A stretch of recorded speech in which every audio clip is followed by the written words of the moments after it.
So welcome everybody to today's webinar. I have a special guest today on our webinar. Today's webinar is about insurance and liability and partnerships. And here's Michael Joden, who is going to be my co-partner, webinar specialist today, giving us an introduction about insurance. We're excited to have this special guest, an experienced financial advisor specializing in insurance strategies for businesses and individuals. I'm thrilled to introduce our guest speaker, Michael. And he has years of experience in financial advisory and insurance solutions, making him the perfect expert to guide us through today's discussions. So, thanks. So just a little bit about me first, I guess. I do have to tell you a little bit about me, right? I am an experienced family lawyer. Family. Oh man, I just lost my train of thought there, Mike. It's just you kind of got me off guard. Anyways, I'm experienced in court services. I have years of experience in family law, civil litigation, and criminal law. And I am currently practicing in business law as well. And over the years, I've had several years of learning opportunities, and I've been able to work closely with judges, justices, lawyers, and legal staff. And now I'm going to hand it over to Michael to introduce himself and give a little bit of information about himself. Thanks, Nisha. Appreciate that. I think I jumped the gun on the last one there. Okay. I work for Lawyers Financial, so I work predominantly with lawyers and help them with their business structures and their corporations and setting everything up. I've been in the business since 2006. Initially, I started off in the wealth side, sold my practice. And then now I focus mainly on the insurance strategies. Love it. Got my CFP in 2010. I'm looking forward for the greens to open so I can go out golfing and meet some some lawyers out there. That sounds exciting. Can you please take me along with you? I love it. I don't mind I don't really golf, but to be honest, I love the sun. I love being outdoors, so I'm good with it. Okay, so let's go to the next topic. Why this topic matters. Partnerships are a great way to grow a business, but they also come with legal and financial risks. Without the right insurance and liability protection, partners can face lawsuits, financial losses, or even personal asset risks. Today, we'll explore how to protect your business and yourself from these potential pitfalls. Let's go to the next slide. So, understanding liability in partnerships. What is liability in partnerships? There are so many, but we'll talk about the few ones that are key and important when you start off a business. In this aspect, in a partnership, you're not just responsible for your own actions. You may also be liable for your partner's business decisions. This is why understanding liability risks is critical when structuring your partnerships. So let's go to the next slide. Types of partnerships and their liabilities. So I think we've discussed this repeatedly just to make sure that everybody understands. These are three types of partnerships that are important to us and important in your business structure because they actually define how your business structure should be arranged. And as you can see in the slide, there's a general partnership, which has unlimited liability for all partners. So no matter who you are, if you have a general partnership, then you're going to be liable for all the decisions and business structure, as well as any financial or debts that occur within that business. Limited partnerships are another form of partnerships, but they always combine with the general partnerships. So make sure that if you're in a limited partnerships, you're not taking on any other risks or liabilities from the general partners by making sure that your contracts and your business structure is arranged properly. And then finally, we have the limited liability partnerships. This kind of partnership mostly occurs in a professional setting. So like lawyers and accountants, which you might, if you are a lawyer or an accountant, you might want to make sure that you actually discuss this with another professional lawyer who is trained in preparing these kind of partnership agreements. Let's go to the next one. So how insurance protects your partnership. This is what we're here for today. What is important about this? Why is it important? And how do we deal with it? Key benefits of business insurance. Shields personal and business assets, covers legal costs from lawsuits, provides financial stability after partner loss or disability, ensures business continuity.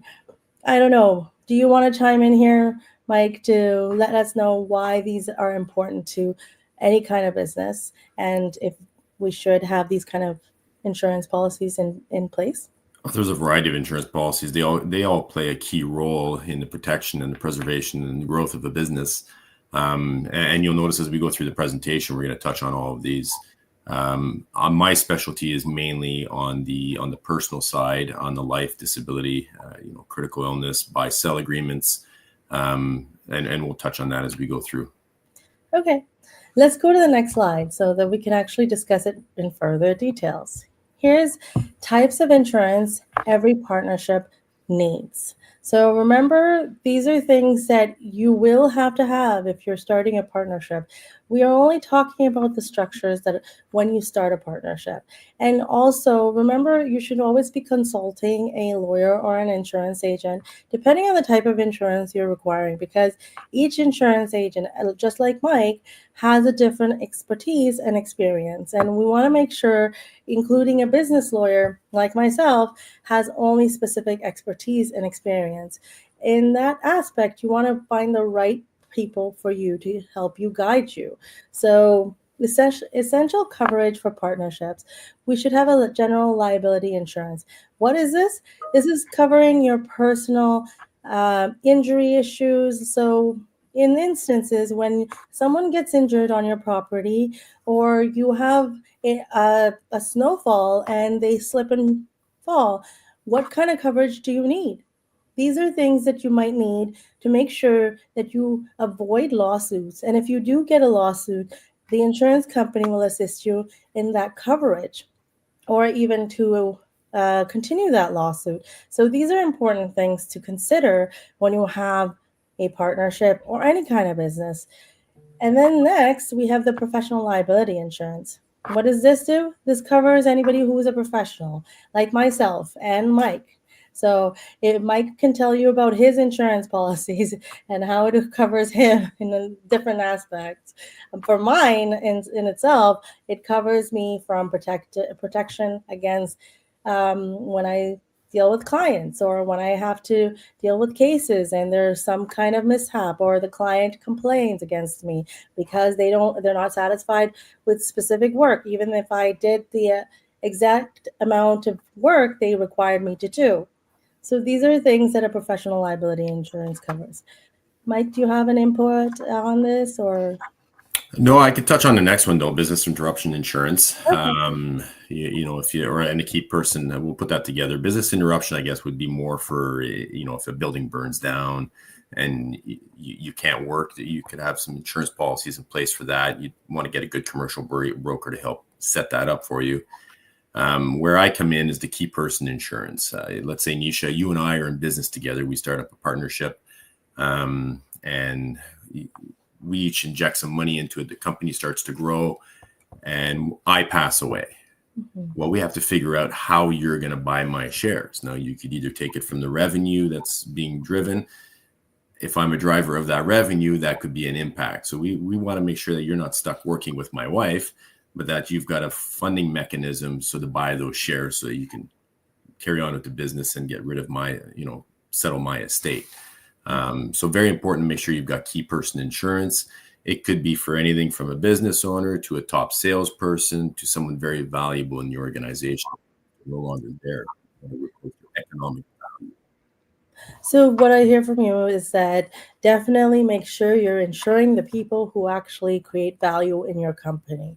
That means any partners, any junior partners that bring in income, bring in value, as well as any individual. Maybe if it's a salesperson, as you indicated, or a VP or a director who is actually, if they pass away, now you're in a loss and you have to figure out how to fix that issue by yourself if you don't have that insurance policy.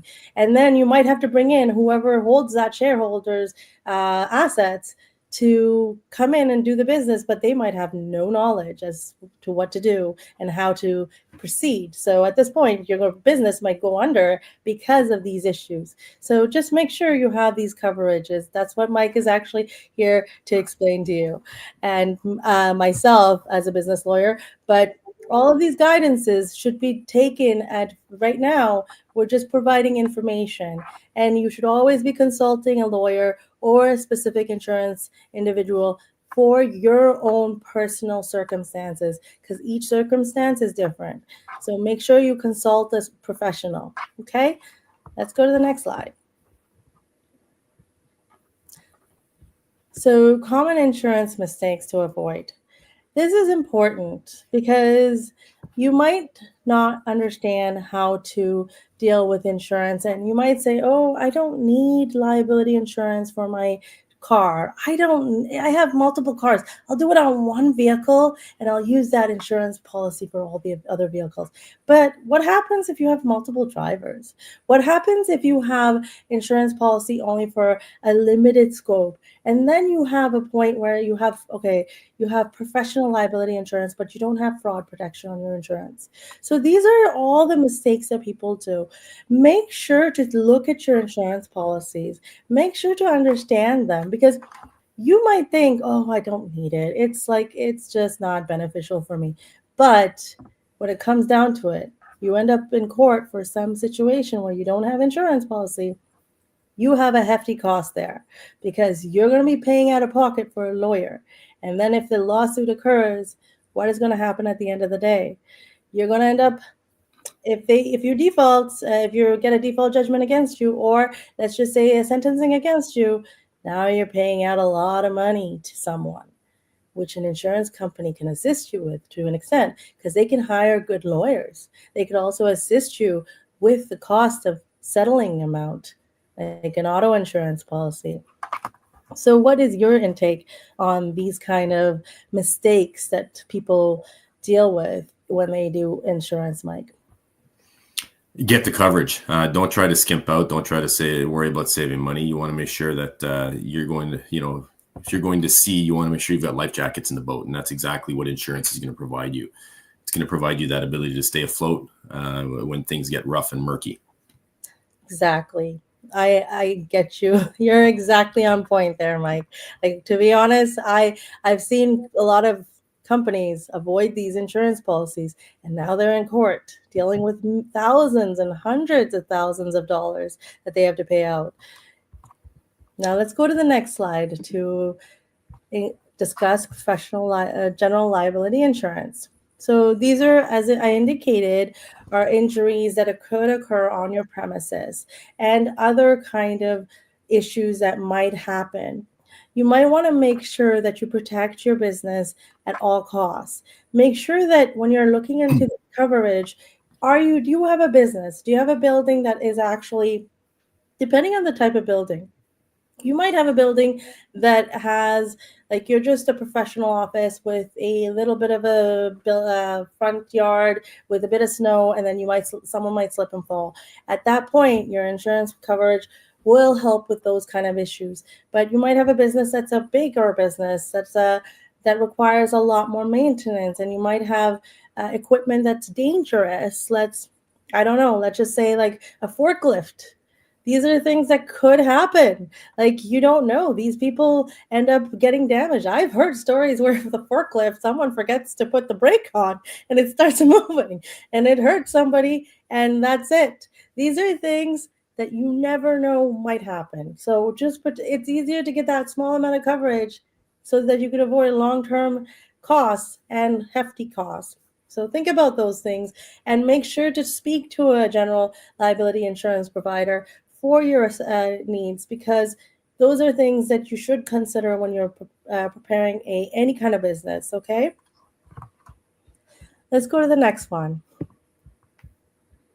So this is something that lawyers and professionals like Mike and accountants and several other professionals, this is not one type of professional. These are usually like anyone who's studied for years or studied for specific tasks. Even you have a professional liability insurance for construction workers who have certified expertise in specific areas of construction. So remember, these kind of insurance issues do come up.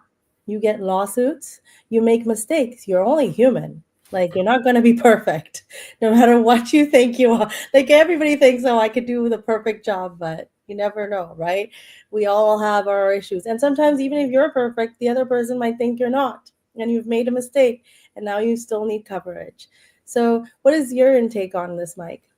First thing that comes to mind is medical malpractice, right? Every doctor out there, they spend, a dozen years of study and their expertise in their field, but they all have to pick up medical malpractice insurance just in case they give a wrong diagnosis. Same as yourself, you could get sued for for wrong advice. Same as myself, I can make an error. Having professional liability insurance is absolutely key and usually mandatory from whatever regulatory body you're dealing with. They'll make you get it. So if you're in that space, it's a must-have. Mm-hmm. I completely agree with you, because like, honestly, we work so hard to become a lawyer or to become an insurance broker or any profession. And then one mistake, your whole career can go out the window. Is that something you are willing to risk? Think about it before you go into this profession and not take that insurance policy. Let's go to the next slide. Business interruption insurance. I know Mike is a very good and knowledgeable person on this, so I will let him speak about it a little further. But I'll say you have to cover lost income during forced closures, helps pay rent, payroll, and operational expenses, protects against losses from fire, natural disasters, or pandemic. So, Mike, what's your intake on this? Even though it might not occur, people don't think, oh, this is not possible. What is your intake on this?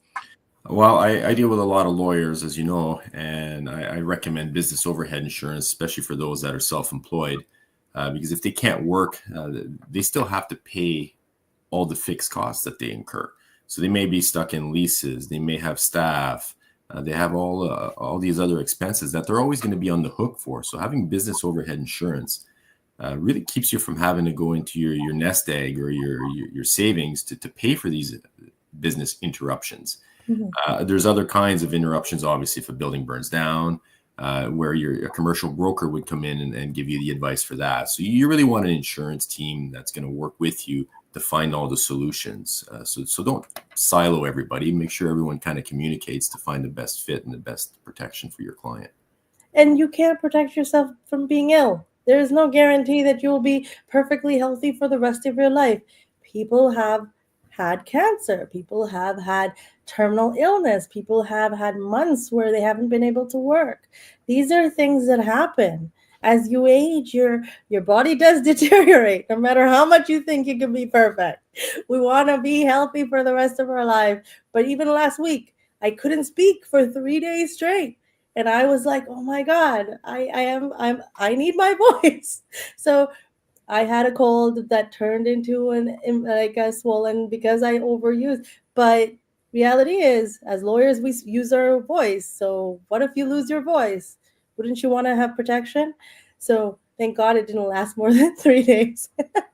But these are things we have to consider. So remember, always take them into consideration before you actually say, no, it's never going to happen to me. Sorry. I actually had a good story for this. I had a client who he was in his 70s, wanted to cancel his business overhead insurance. And he had a couple of staff, and I said, why? He said, well, if something happens, if I get sick, I'll just close up shop. And I said, how are you going to pay for the severances for your employees? How are you going to pay for your leases? Are you going to take that from your savings in your holding company or your operating company?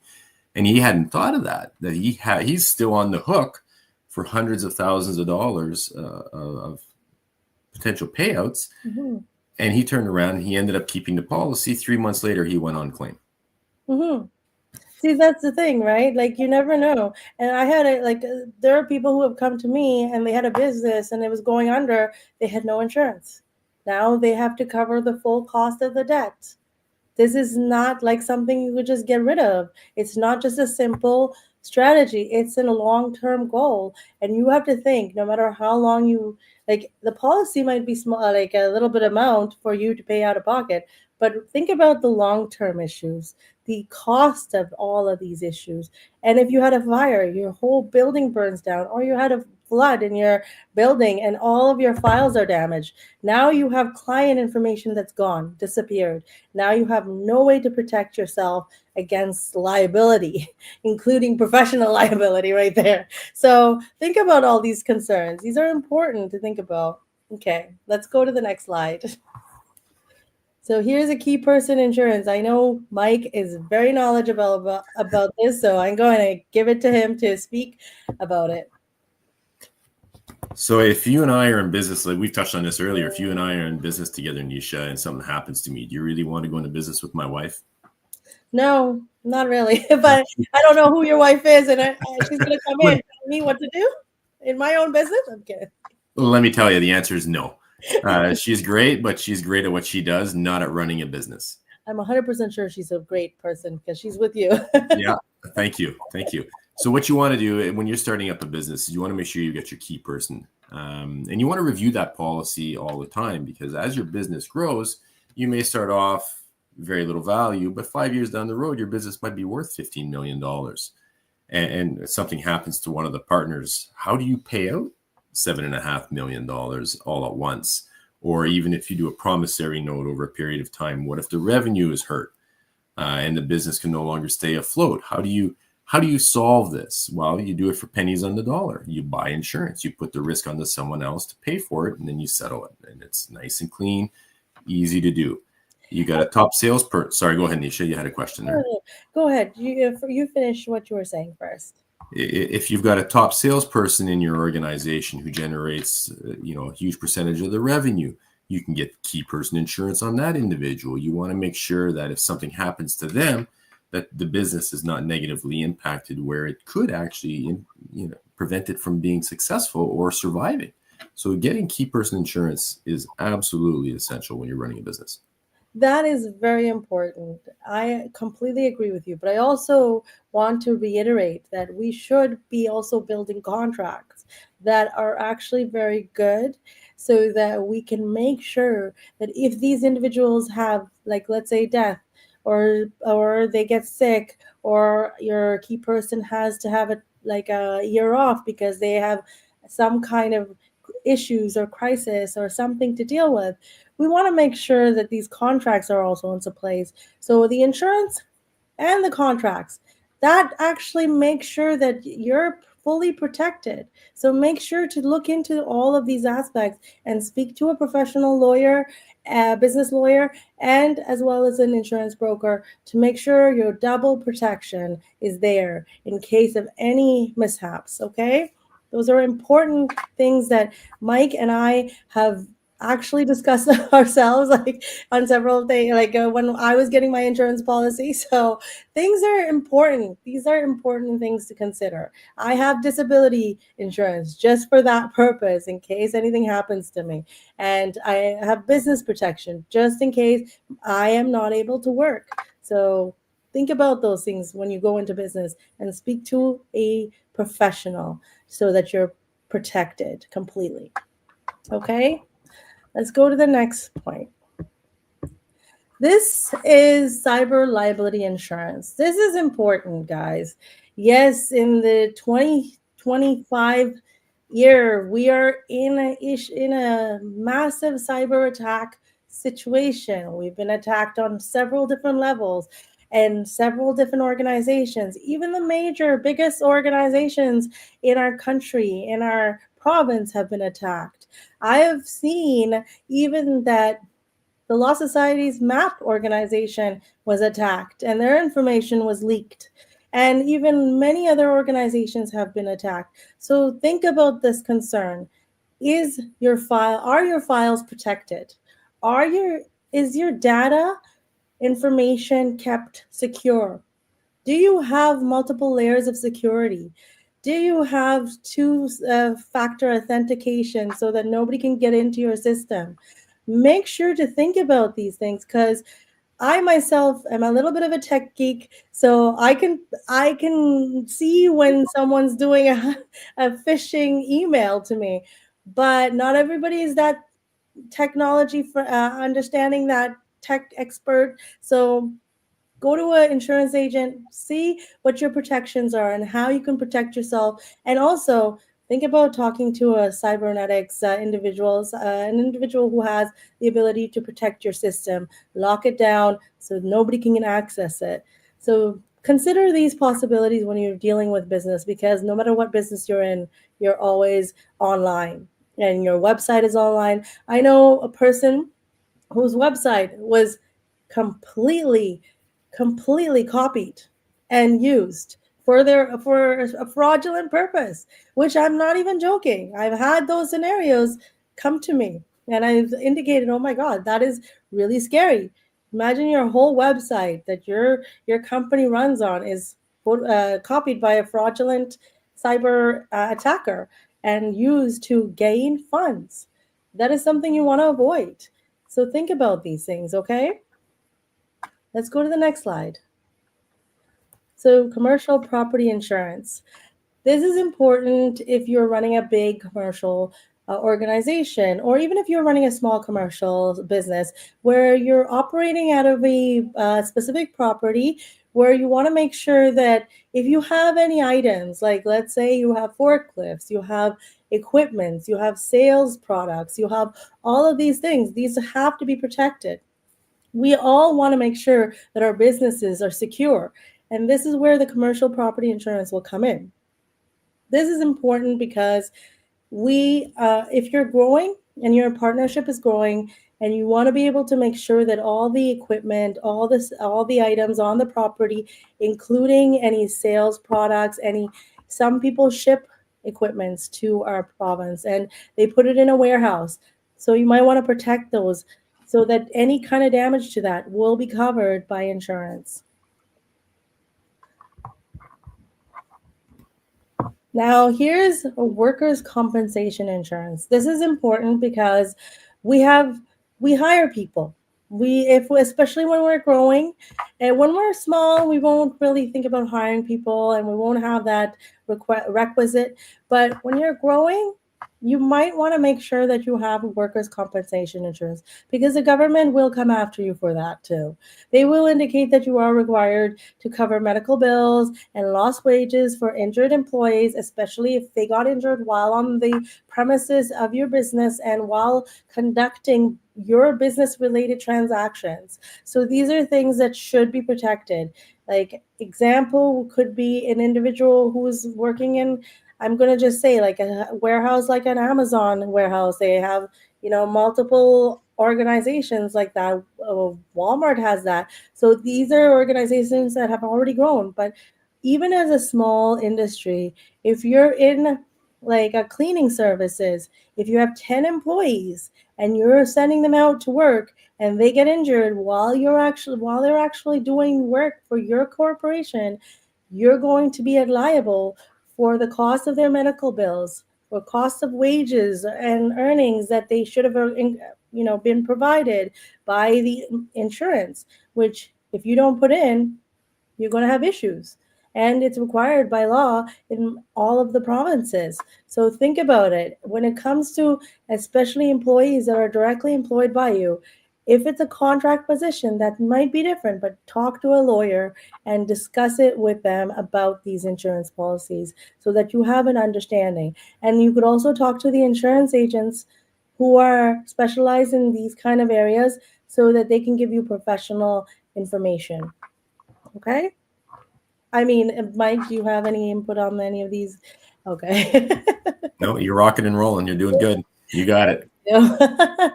I appreciate that. So this is a risk management strategy for partnerships. Remember, there are a lot of risks. There are a lot of liabilities that can occur when you start a business. And when you're new to this business, you have no idea what is important and what is not. So best practices to minimize risk is clearly define the partner's roles and responsibilities.